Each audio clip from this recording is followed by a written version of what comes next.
Welcome to mega 9 TV. దేశ ప్రధాని నరేంద్ర మోడీ విశాఖ రాకతో మరింత జెట్ స్పీడ్ తో అభివృద్ధి దిశలో ఏపీ పరిగెడుతుందని ప్రభుత్వ whip Visakha west MLA Ganababu పేర్కొన్నారు. ప్రధాని నరేంద్ర మోడీ రోడ్ పర్యటన నేపథ్యంలో రోడ్ షో ఏర్పాట్లపై ఆయన విస్తృతంగా తనిఖీ నిర్వహించారు. అనంతరం ఆయన మాట్లాడుతూ ఈ రోజు పలు కార్యక్రమాల ప్రారంభం కోసం విచ్చేస్తున్న ప్రధానమంత్రి నరేంద్ర మోడీకి ఘన స్వాగతం పలికేందుకు అన్ని ఏర్పాట్లు చేశామని, రానున్న కాలంలో ఆంధ్రప్రదేశ్ అభివృద్ధి బాటలో మరింత ముందుకు పోతుందన్న గణబాబుతో మా Uttarandhra incharge Durga Prasad face to face. దేశ ప్రధాని నరేంద్ర మోడీ ఈ రోజు విశాఖ నేపథ్యంలో ప్రధానంగా రోడ్ షో జరగనున్న నేపథ్యంలో ప్రభుత్వ వెస్ట్ ఎమ్మెల్యే గణబాబు అయితే పూర్తి స్థాయిలో ఆ రోడ్ షో సంబంధించి ఏర్పాట్లు ఏ విధంగా పరీక్షిస్తున్నా మొత్తం మనతో పాటు ఎమ్మెల్యే గణబాబు ఉన్నారు. సో ఆయన అడిగి తెలుసుకుని ఓవరాల్గా ఏర్పాట్లు ఎలా జరిగింది, ఎంతమంది రోడ్ షోకి వచ్చే అవకాశం ఉంది? 1,00,000కు పైగా అంచనా వేస్తున్నామండి. ఆల్రెడీ అరేంజ్మెంట్స్ కూడా దానికి తగ్గట్టుగా చేసాం. కంపార్ట్మెంట్స్ చూశారు కదా, నియోజకవర్గాల వారీగా ఏ ప్రాంతం నుంచి పార్కింగ్ ఉంది ఆ ప్రాంతానికి దగ్గరగా ఉండేటువంటి ఆ నెంబర్స్లో ఆ కంపార్ట్మెంట్స్లో వాళ్ళందరూ చేరతారు. సో 2-2:30 కల్లా చాలా వరకు ఈ ప్రాంగణం అంతా ఇంత భారీ ఎత్తున పెట్టుబడి రావడంతో మన రాష్ట్ర అభివృద్ధి ఏ విధంగా ఉండిపోతుంది, పురోగతి సంబంధించి ఎలా ఉంటుంది? డెఫినెట్గా ఆంధ్రప్రదేశ్ పక్షేత్రం మారబోతుంది. ఒక అద్భుతమైనటువంటి అవకాశం. ఇప్పుడు ఈ రోజు చేస్తున్నటువంటి శంకుస్థాపనల కంటే కూడా ఇంకా రాబోయే రోజుల్లో ఇంకా అనేక ప్రాజెక్టులు రావాలి, పెట్టుబడులు రావాలి. ముఖ్యంగా కేంద్ర సహకారంలో ఉండేటువంటి అనేక అంశాల్లో ఇప్పటికే గౌరవ ముఖ్యమంత్రి గారు ఢిల్లీ వెళ్ళి రిప్రజెంట్ చేయడం జరిగింది.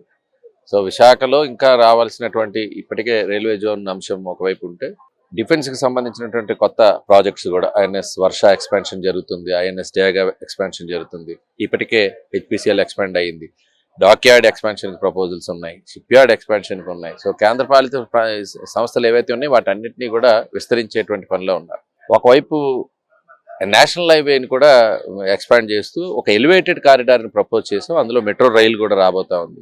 ఒకవైపు ఏదైతే అమరావతి రాజధానిగా లేదా పోలవరం ప్రాజెక్టు పూర్తయినా ఆ వాటర్తో ఇండస్ట్రియలైజేషన్ కూడా పెద్ద ఎత్తున మన వైపు, ఎందుకంటే ఇండస్ట్రీకి కూడా వాటర్ కావాలి తాగునీటితో పాటు. సో వీటన్నిటికీ కూడా నిధులు అవసరం. సో ఇవన్నీ కూడా ఆ ప్రకటనలు వస్తాయని, ఆ వరాలు ఈ కార్యక్రమంలో ఇస్తారనేటువంటి భావం ఉంది. డెఫినెట్గా ఈ 5 ఏళ్లలో గౌరవ ప్రధానమంత్రి గారు ఈరోజు కనీవిని ఎరుగని రీతిలో వారికి స్వాగతించి రాబోయే కాలంలో కేంద్ర సహకారం ఈ రాష్ట్రానికి ఎంత అవుతుంది, ఎందుకంటే ఎన్డీఏ పైన పెద్ద విశ్వాసంతో పెద్ద ఎత్తున మాకు మెజారిటీలు ఇచ్చి గెలిపించారు. కాబట్టి ప్రజలకు అంచనాలకు తగ్గట్టుగానే రాష్ట్ర స్వరూపం మారాలి, రాష్ట్ర ఆదాయం పెరగాలి, ప్రజల ఆదాయాలు పెరగాలి, అన్ని సౌకర్యాలతో పాటు ఇక్కడ అన్ని రంగాల్లో ముందుకు తీసుకెళ్లేటట్టు ఆంధ్ర రాష్ట్రం నిలవాలనేటువంటి ఉద్దేశంతో ఈరోజు ఒక అద్భుతమైనటువంటి స్వాగత ఏర్పాట్లతో పాటు రోడ్ షోతో పాటు ప్రాంగణంలోనే నేరుగా ప్రధానమంత్రిని తీసుకెళ్లేటువంటి మొట్టమొదటి సమావేశం అవుతుంది దేశం. ఇరువైపులా ప్రజల అభివాదం చేస్తూ డైరెక్ట్ గా వేదికకి వెళ్లేటువంటి కార్యక్రమం కాబట్టి డెఫినెట్ గా ఇది సక్సెస్ అవుతుంది. ఫైనల్ గా చెప్పండి, గత 4 ఏళ్లు బట్టి స్టీల్ ప్లాంట్ అంశం మీద వామపక్షాలు డిమాండ్ చేస్తుంది. ఖచ్చితంగా విశాఖ వేదికగా ప్రైవేట్గా అంశాన్ని వెనక్కి తీసుకొని చెప్పేసి ప్రకటన చేయాలి, లేని పక్షం మేము ఆందోళన చేస్తామని చెప్పేసి వామపక్షాలు డిమాండ్ చేస్తుంది. దాని మీరు ఏం చెప్తారు? అసలు స్టీల్ ప్లాంట్కి ఇప్పుడు రివైవ్ చేసి నిధులు ఇచ్చారు, దాని గురించి మాట్లాడలే మీరు అంతా. అసలు పూర్తిగా స్టీల్ ప్లాంట్ గతంలో ఒక అయోమయంలో అనుమానంతో ఉండేటువంటి పరిస్థితి నుంచి ఈరోజు స్టీల్ ప్లాంట్ని ఆదుకునే పరిస్థితిలో వచ్చి ఇప్పటికే మనము ఆ నిధులు తీసుకుని రాగలిగాం. డెఫినెట్గా స్టీల్ ప్లాంట్ని మా ప్రభుత్వం చిత్తశుద్ధితోనూ ముఖ్యమంత్రి గారు పదే ప్రకటన చేస్తున్నారు. ఇందులో ఎవరు కూడా ఆందోళన చెందాల్సినటువంటి అవసరం. స్టీల్ ప్లాంట్ పైన ఒక చిత్తశుద్ధితో ప్రభుత్వం పనిచేస్తుంది. ఇదైతే ప్రధానమంత్రి నరేంద్ర మోడీ రాకతో ఏపీ అభివృద్ధి మరింత జోరు పెంచే అవకాశం ఉంది. ఆయన రాక సంబంధించి ఆ పూర్తి స్థాయిలో అన్ని ఏర్పాట్లు చేస్తాం.